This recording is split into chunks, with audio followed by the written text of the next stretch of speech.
శ్రీ గురుభ్యో నమ. సదాశివసమారంభాం శంకరాచార్యమధ్యమాం అస్మదాచార్యపర్యంతాం వందే గురు పరంపరాం.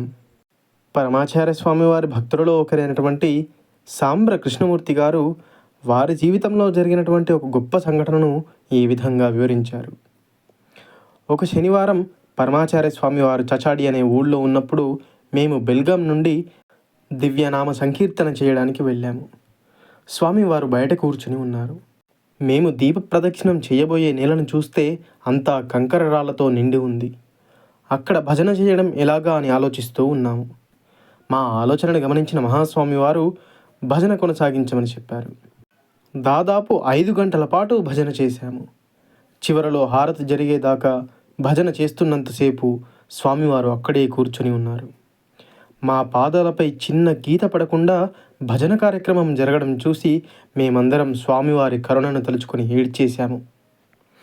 ఒకసారి పరమాచార్య స్వామివారు బెన్నహట్టి అనే ప్రాంతంలో మకాం చేస్తూ ఉన్నప్పుడు స్వామివారి వద్దకు నా స్నేహితుణ్ణి అతని చెల్లెల్ని తీసుకొని వెళ్ళాను. అప్పుడు సాయంత్రం 6 గంటల సమయం. మేము సంధ్యావందనాన్ని ముగించుకొని శ్రీ సుబ్బరామ దీక్షితర్ శంకరాభరణ రాగంలో రచించిన శంకరాచార్యం స్మరామ్యహం కృతిలో ఉన్న సందేహాన్ని అడగడానికి మహాస్వామి వారి వద్దకు వెళ్ళాను. నేను వారి దగ్గరగా నిలబడి ఉన్నాను. శ్రీ ఉగార్ స్వామి పరమాచార్య స్వామి వారితో సంస్కృతంలో సంభాషిస్తున్నారు. నేను ఇబ్బంది పడడం గమనించిన స్వామివారు కింద కూర్చోమని చెప్పి నా సందేహం ఏమిటో తెలుపమని అడిగారు. కానీ అప్పటిదాకా నేను సందేహ నివృత్తి చేసుకోవడానికి స్వామివారి వద్దకు వెళ్ళినట్టుగా ఎవరికీ తెలియదు. తర్వాత 3 గంటల పాటు ఆ కృతిలోని ప్రతి పదానికి అర్థాన్ని వివరిస్తూ ఉపన్యసించారు. మధ్యలో స్వామివారితో పాటు నేను కూడా గట్టిగా పాడాను. ఆ సుదీర్ఘమైన ఉపన్యాసంలో నటరాజస్వామి వారి నర్తన, పాణిని వ్యాకరణం, సూత్రాల ఉత్పత్తి మొదలైనవి ఉన్నాయి. స్వామివారి ఉపన్యాసం ముగిసేసరికల్లా రాత్రి 9:30 కావడంతో సాంబ్రకి వెళ్లకుండా ఆ రాత్రి అక్కడే ఉండిపోమని ఆజ్ఞాపించారు. మేము విశ్రాంతికి వెళ్ళిన తర్వాత మహాస్వామివారు శ్రీ రాజగోపాలన్ అనగా మెట్టూరు స్వామిగలతో ప్రపంచ యుద్ధం గురించి, యూరోప్ పరిస్థితి గురించి మాట్లాడారు. అంతటి లోతైన విషయ దృష్టితో స్వామివారు చెబుతుండగా వినడం నిజంగా మా అదృష్టం. ఒకసారి నేను అహ్మదాబాద్ నుండి మహగావ్ వెళ్ళాను. స్వామివారి చుట్టూ చాలామంది భక్తులు ఉండడంతో నేను శ్రీ ముత్తుస్వామి అయ్యర్తో కలిసి కొద్ది దూరంలో నిలబడి ఉన్నాను. హఠాత్తుగా స్వామివారు నన్ను దగ్గరకు పిలిచి అందరినీ కూర్చుండజేశారు. విఘ్నేశ్వరునిపై కీర్తనలు పాడమన్నారు. తరువాత గంట పాటు అందరు దేవతలపై కీర్తనలు పాడించారు. తర్వాత శ్రీ ముత్తుస్వామి అయ్యర్ ఒప్పుకునేవారు. ఆ సందర్భంలో వారిని కలవడం నా కుమార్తె పెళ్ళి వారి మనవడితో జరిపించడానికి మార్గం సుగమం చేయడానికే అని. మహాస్వామివారు మహారాష్ట్రలోని సతారాలో మకాం చేస్తూ ఉన్నప్పుడు స్వామివారి దర్శనం కోసం బెల్గాం నుండి వెళ్ళాము.